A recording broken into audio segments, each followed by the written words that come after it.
এই মুহূর্তে সিলেটের গোয়াইনঘাটে আছেন আমাদের সহকর্মী উজ্জ্বল চক্রবর্তী। সরাসরি চলে যাচ্ছি তার কাছে। উজ্জ্বল, আপনি জানেন গত বৃহস্পতিবার থেকে মঙ্গলবার পর্যন্ত ভারতের উত্তর পূর্ব যে রাজ্য আছে মেঘালয় এবং আসাম, সেই মেঘালয় আসাম থেকে পাহাড়ি ঢলে কিন্তু সিলেটের যে নির্মাঞ্চলের যে 5টি উপজেলা গোয়াইনঘাট সহ জকিগঞ্জ যে 5টি উপজেলা নির্মাঞ্চল প্লাবিত হয়েছে। এই প্লাবিত হওয়ার পরে কিন্তু প্রায় 2 লক্ষাধিক মানুষ পানিবন্দী অবস্থায় আছে বলে আমাদেরকে স্থানীয় প্রশাসনের পক্ষ থেকে জানানো হয়েছে। আমি এই মুহূর্তে আছি সীমান্তবর্তী গোয়াইনঘাট এলাকায়।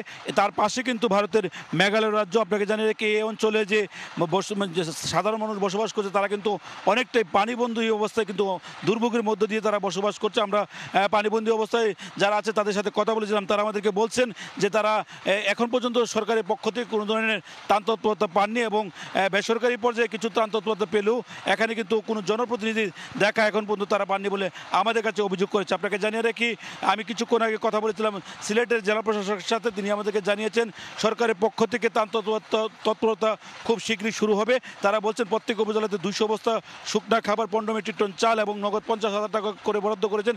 এছাড়া শিশু খাদ্যর পাশাপাশি গোখাদ্যরও তারা বিভিন্ন অঞ্চলে দেবেন। এবং আমরা কথা বলেছিলাম যে কি পরিমাণ জনপদ ক্ষতিগ্রস্ত হয়েছে সেটি প্রশ্নের জবাবে জেলা প্রশাসক জানিয়েছেন এখন পর্যন্ত ক্ষতিগ্রস্ত সম্পর্কে তারা এখনও নিরূপণ করতে পারেননি।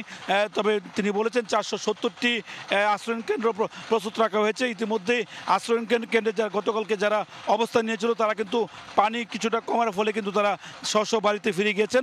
আমরা এই মুহূর্তে গোয়াইনঘাট এলাকার যে বিস্তীর্ণ এলাকা আছে বন্যা কবলিত সেই এলাকায় আছি।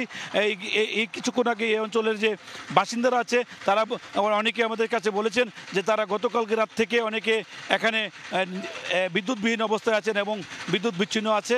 এবং তারা বলছেন যে গ্রামীণ যে জনপথের যে রাস্তাঘাট আছে সেগুলো কিন্তু অনেকটা তলিয়ে গেছে এবং বন্যা পরবর্তী যে ক্ষয়ক্ষতি হবে সেই চিন্তায় কিন্তু তারা অনেকে আছেন। আমি গোয়াইনঘাট উপজেলা নির্বাহী কর্মকর্তার সাথে কথা বলেছিলাম। তিনি আমাদেরকে জানিয়েছেন সরকারের পক্ষ থেকে শুকনো খাবার তারা বাড়ি বাড়ি পৌঁছে দিয়েছেন। যারা আশ্রয়কেন্দ্রে যাননি তারা খোঁজখবর নিচ্ছেন এবং স্থানীয়ভাবে স্থানীয় জনপ্রতিনিধি এবং স্থানীয় যে বিভিন্ন সংগঠন আছে তাদের সহযোগিতা নিয়ে কিন্তু দুর্গত এলাকায় তারা গিয়ে কিন্তু তাদেরকে সহযোগিতা করছেন।